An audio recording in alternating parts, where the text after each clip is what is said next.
Je vous ai choisi, je vous ai établi, pour que vous alliez et viviez de ma vie. Demeurez en moi, vous porterez du fruit. Je fais de vous mes frères et mes amis. Contemplez mes mains et mon cœur transpercé. Accueillez la vie que l'amour veut donner. Ayez foi en moi, je suis ressuscité. Et bientôt dans la gloire, vous me verrez. Au nom du Père et du Fils et du Saint-Esprit, le Seigneur soit avec vous. Et avec votre esprit. Préparons-nous à la célébration de l'Eucharistie en reconnaissant que nous sommes pécheurs, en reconnaissant que nous n'avons pas toujours favorisé l'unité, un seul cœur, une seule âme, comme nous allons l'entendre dans la parole de Dieu. Pardon, Seigneur. Je confesse à Dieu Tout-Puissant, je reconnais devant mes frères que j'ai péché en pensée, en parole, par action et par omission. Oui, j'ai vraiment péché. C'est pourquoi je supplie la Vierge Marie, les anges et tous les saints, et vous aussi, mes frères, de prier pour moi le Seigneur notre Dieu. Que Dieu Tout-Puissant nous fasse miséricorde, qu'il nous pardonne nos péchés et nous conduise à la vie éternelle. Amen. Seigneur, prends pitié de nous. Seigneur, prends pitié de nous. Ô Christ, prends pitié de nous. Ô Christ, prends pitié de nous. Seigneur, prends pitié de nous. Seigneur, prends pitié de nous. Prions. Seigneur, fais-nous déployer aux yeux du monde la vitalité du Christ, vainqueur de la mort. Après avoir reçu le germe de sa grâce, que nous emportions tous les fruits par Jésus le Christ, notre Seigneur et notre Dieu, qui règne avec toi et le Saint-Esprit, maintenant et pour les siècles des siècles. Amen.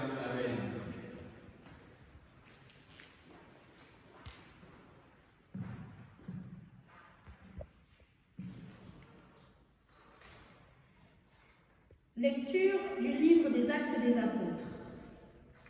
La multitude de ceux qui étaient devenus croyants avait un seul cœur et une seule âme. Et personne ne disait que ses biens lui appartenaient en propre, mais ils avaient tout en commun. C'est avec une grande puissance que les apôtres rendaient témoignage de la résurrection du Seigneur Jésus, et une grâce abondante reposait sur eux tous. Aucun d'entre eux n'était dans l'intelligence ou dans l'indigence, car tous ceux qui étaient propriétaires du domaine et de maisons les vendaient, et ils apportaient le montant de la vente pour le déposer aux pieds des apôtres. Puis, on le distribuait en fonction des besoins de chacun. Il y avait un Lévite, originaire de Chypre, Joseph, surnommé Barnabé par les apôtres, ce qui se traduit « homme de réconfort ». Il vendit un champ qu'il possédait et en apporta l'argent qu'il déposa aux pieds des apôtres. Parole du Seigneur. Nous rendons grâce à Dieu. Le Seigneur est roi, il s'est vêtu de magnificence. Le Seigneur est roi, il s'est vêtu de magnificence. Le Seigneur est roi, il s'est vêtu de magnificence. Le Seigneur a revêtu sa force. Le Seigneur est roi, il s'est vêtu de magnificence. Et la terre tient bon, inébranlable, dès l'origine, ton trône tient bon, depuis toujours tu es. Le Seigneur est roi, il s'est vêtu de magnificence. Tes volontés sont vraiment immuables. La sainteté remplit ta maison, Seigneur, pour la suite des temps. Le Seigneur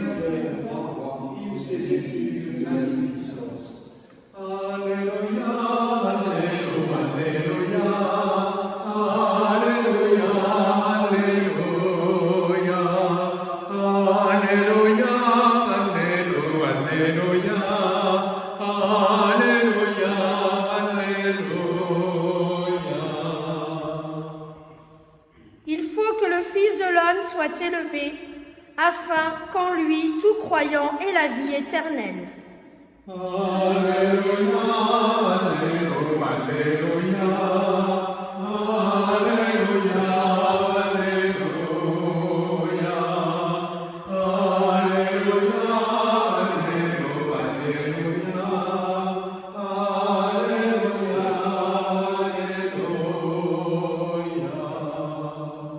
Le Seigneur soit avec vous. Évangile de Jésus-Christ, selon saint Jean. Gloire à toi, Seigneur. En ce temps-là, Jésus disait à Nicodème, il vous faut naître d'en haut. Le vent souffle où il veut, tu entends sa voix, mais tu ne sais ni d'où il vient, ni où il va. Il en va ainsi pour qui est né du souffle de l'Esprit. Nicodème reprit, comment cela peut-il se faire? Jésus lui répondit, tu es maître, tu es un maître qui enseigne Israël et tu ne connais pas ces choses-là? Amen, amen, je te le dis. Nous parlons de ce que nous savons, nous témoignons de ce que nous avons vu, et vous ne recevez pas notre témoignage. Si vous ne croyez pas lorsque je vous parle des choses de la terre, comment croirez-vous quand je vous parlerai des choses du ciel? Car nul n'est monté au ciel, sinon celui qui est descendu du ciel, le Fils de l'homme.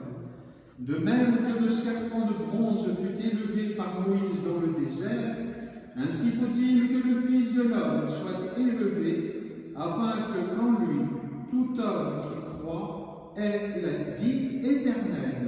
Acclamons la parole de Dieu. Louange à toi, Seigneur Jésus. Frères et sœurs, c'est la suite du discours, plutôt du dialogue entre Jésus et Nicodème, qui fait suite à la lecture de l'évangile d'hier. Nicodème pose de vraies questions, même si, on l'a vu, Jésus ne se moque pas. « C'est toi qui es maître en Israël, tu ne connais pas ces choses-là » pour nous révéler que la vérité, elle est peut-être au-delà de ce que nous pensons être juste, être vrai, et qu'il nous faut l'accueillir, cette vérité, qu'elle nous dépasse, cette vérité. Et Jésus nous dit, de fait, nul n'est monté au ciel, sinon celui qui est descendu du ciel, c'est-à-dire Jésus-Christ. Et pourtant, par le baptême, nous sommes renés dans l'Esprit, l'Esprit de Dieu. L'Esprit qui est Dieu, ou Dieu qui est Esprit, est invisible par nature. Et donc c'est pour cela que Jésus nous dit, nous ne savons pas d'où il vient ni où il va. Cependant, nous pouvons constater les effets de l'Esprit Saint. Un des effets de l'Esprit Saint, c'est la communauté chrétienne. Aimez-vous les uns les autres comme je vous ai aimés. Et les premiers chrétiens, en voyant, en se montrant dans cet amour les uns les autres, malgré leurs différences, leurs faiblesses, leurs péchés, montraient ainsi qu'il y avait quelque chose qui les transcendait, si ce n'est l'Esprit de Dieu. Et ils attiraient ainsi de nombreux croyants.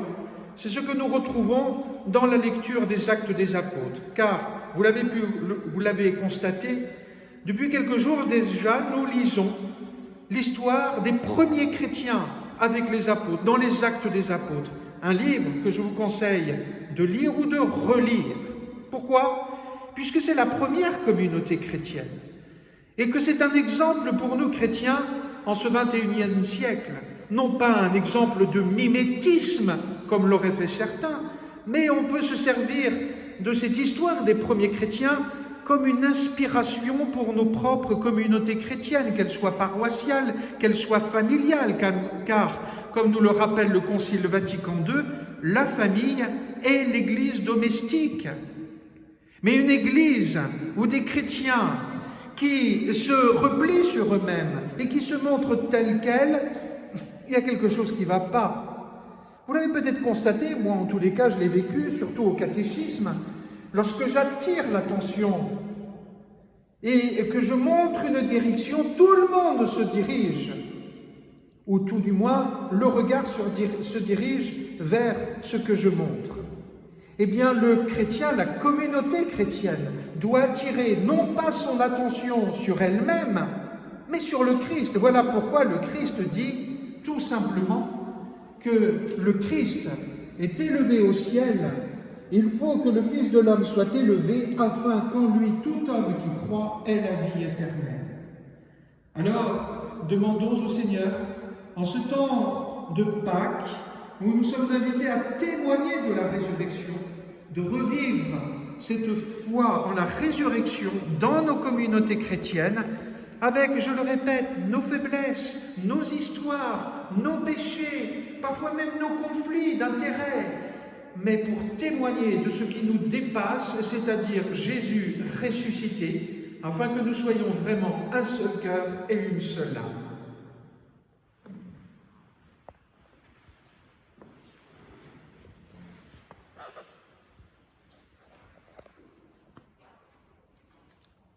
Eh bien, frères et sœurs, à travers toutes nos intentions personnelles, parce que je sais que vous en avez sûrement, moi aussi, nous pouvons confier au Seigneur à travers ce pain et ce vin, ce peuple de Dieu, cette famille des chrétiens qu'on appelle l'Église, afin qu'elle soit un seul cœur et une seule âme, comme ce pain que nous partageons, le corps du Christ.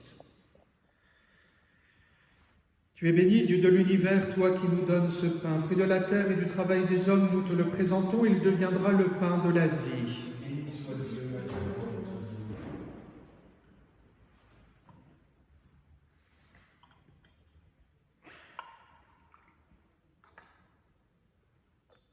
Comme cette eau se mêle au vin pour le sacrement de l'Alliance, puissions-nous être unis à la divinité de celui qui a pris notre humanité. Tu es béni, Dieu de l'univers, toi qui nous donnes ce vin, fruit de la vigne et du travail des hommes, nous te le présentons, et il deviendra le vin du royaume éternel. Béni soit Dieu maintenant et toujours. Humbles et pauvres, nous te supplions, Seigneur, accueille-nous, que notre sacrifice en ce jour trouve grâce devant toi. Lave-moi de mes fautes, Seigneur, purifie-moi de mon péché.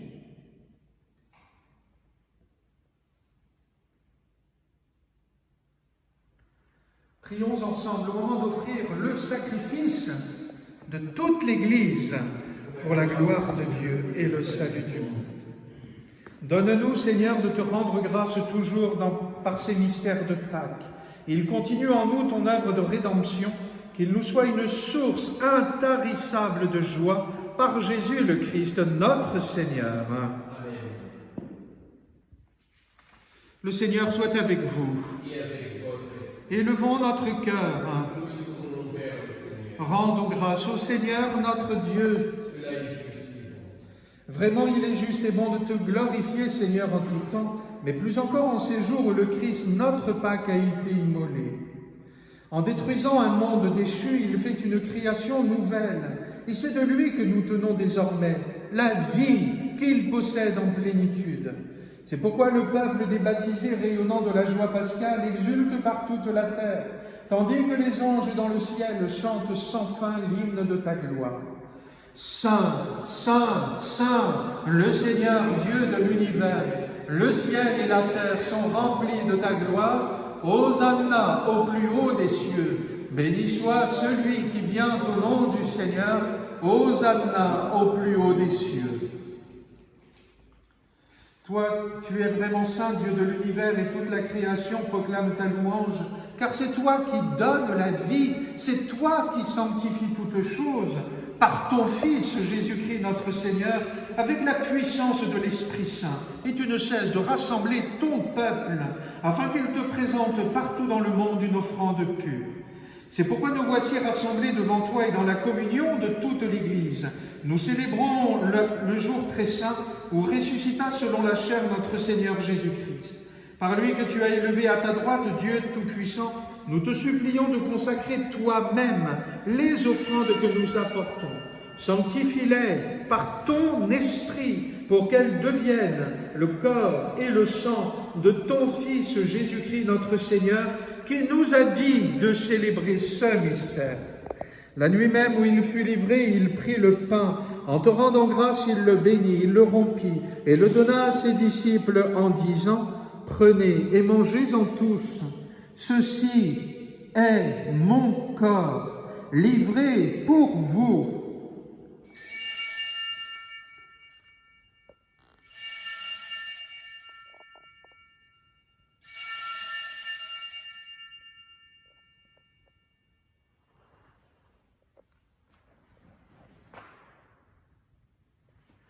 De même, à la fin du repas, il prit la coupe.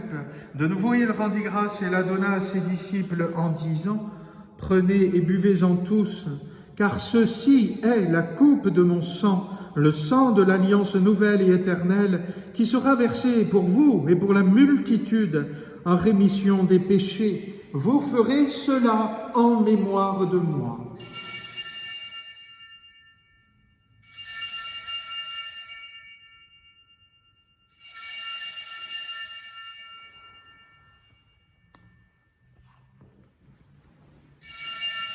Il est grand le mystère de la foi. Nous proclamons ta mort, Seigneur Jésus. Nous célébrons ta résurrection. Nous attendons ta venue dans la gloire. En faisant mémoire de ton Fils, de sa passion qui nous sauve, de sa glorieuse résurrection et de son ascension dans le ciel, alors que nous attendons son dernier avènement, nous présentons cette offrande vivante et sainte pour te rendre grâce. Regarde, Seigneur, le sacrifice de ton Église et d'y reconnaître celui de ton Fils qui nous a rétablis dans ton alliance. Quand nous serons nourris de son corps et de son sang et remplis de l'Esprit Saint, accorde-nous d'être un seul corps et un seul esprit dans le Christ.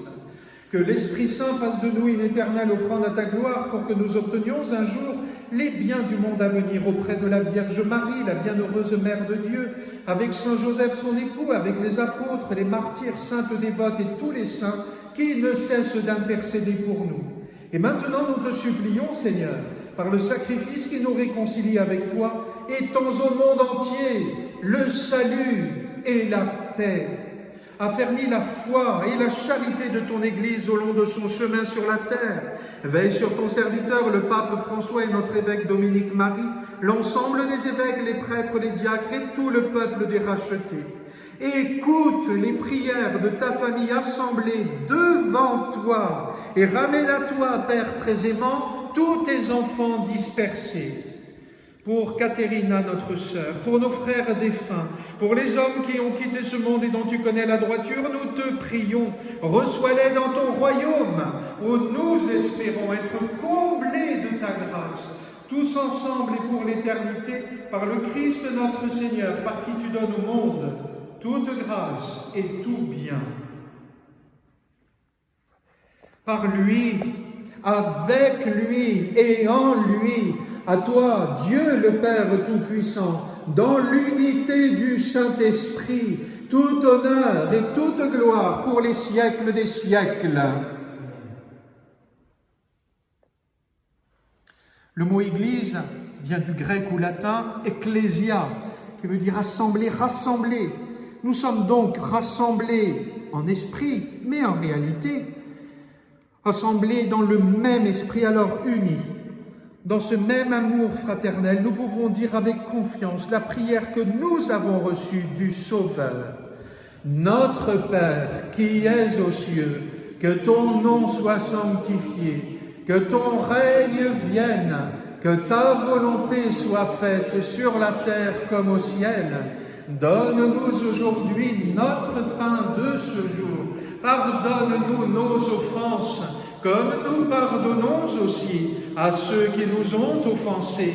Et ne nous laisse pas entrer en tentation, mais délivre-nous du mal. Délivre-nous de tout mal, Seigneur, et donne la paix à notre temps. Par ta miséricorde, libère-nous du péché. Rassure-nous devant les épreuves. En cette vie où nous espérons le bonheur que tu promets et l'avènement de Jésus-Christ, notre Sauveur.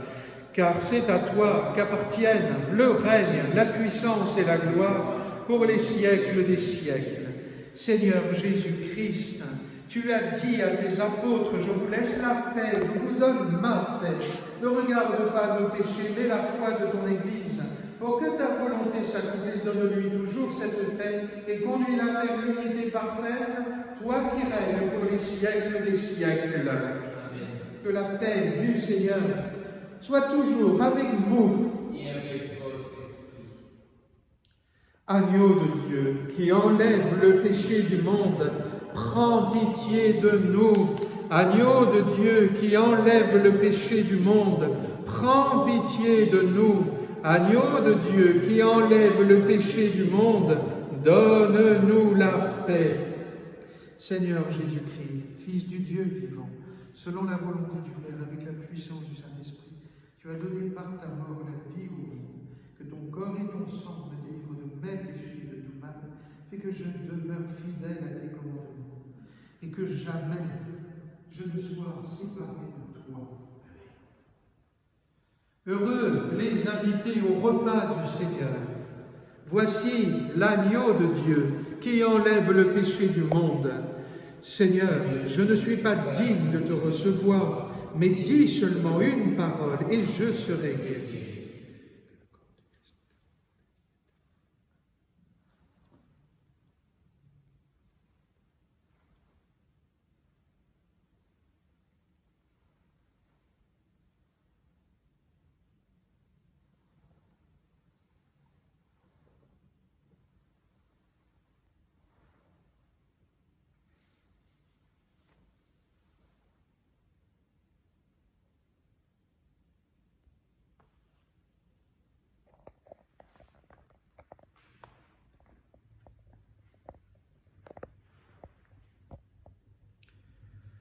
Seigneur Jésus, donne-nous ton esprit. Viens unifier nos cœurs, nos âmes. Viens unifier nos familles, nos communautés, notre Église universelle, unie en toi, qui est unie au Père dans le même esprit.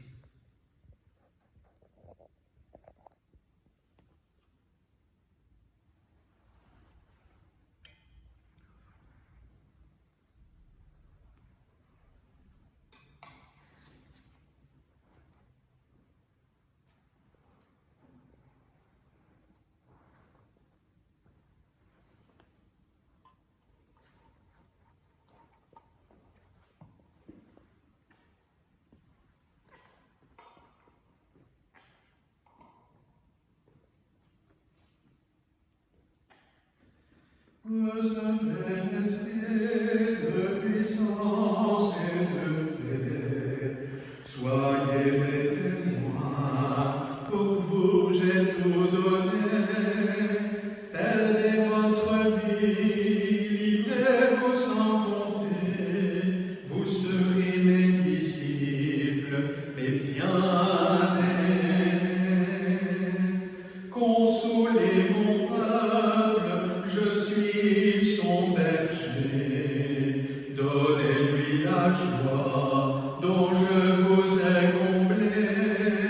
Ayez pour vos frères la tendresse du Père, demeurez près de moi, alors vous vivrez. Prions. Écoute nos prières, Seigneur, que cet échange mystérieux où l'homme est racheté nous soutienne durant la vie présente et nous apporte les joies éternelles par Jésus le Christ, notre Seigneur. Amen. Le Seigneur soit avec vous. Et avec votre esprit. Que Dieu Tout-Puissant vous bénisse, le Père, le Fils et le Saint-Esprit. Amen. Allez dans la paix du Christ. Nous rendons grâce à Dieu. Et nous continuons notre prière, notre supplication confiante pour ce temps de l'épidémie. Ô Dieu notre Père, riche en bonté infinie, regarde ton peuple éprouvé par une grave épidémie. Fais que nous ressentions encore et toujours la présence de ta grande miséricorde et de ta tendresse paternelle. Nous te confions tous les malades, les personnes âgées, les enfants et leurs familles. Protège les médecins et tous les professionnels de la santé qui, avec abnégation, se tiennent à leur garde pour aider les personnes touchées par la maladie. Donne de la lumière et de la sagesse à ceux qui cherchent de nouvelles voies pour protéger notre santé. Nous te demandons, Père, d'accueillir toutes les victimes dans les bras de ta miséricorde. Ô Marie, Notre-Dame de la Miséricorde, à vous, à votre cœur, nous confions nos angoisses et nos peurs. Priez pour nous, vos enfants. Marchez à nos côtés, montrez-nous que vous êtes notre Mère, Mère de grâce et de consolation, Mère de courage et d'espoir. Ô bienheureux Joseph, nous recourons à vous dans notre tribulation, et après avoir imploré le secours de votre très sainte épouse, nous sollicitons aussi en toute confiance votre aide. Ô puissante sainte dévote, patronne céleste et gloire de notre terre, intercédez pour nous et obtenez-nous la libération de cette épidémie pour chanter et remercier avec un cœur nouveau la miséricorde de Dieu, Père, Fils et Esprit Saint. Amen. En ces temps d'épidémie, comme en dehors de cette épidémie, nous demandons à Marie, Mère de l'Église, de marcher avec nous pour devenir les signes de l'Esprit de Pâques du ressuscité. La première en chemin, avec l'Église en marche, dès les commencements, tu appelles l'Esprit.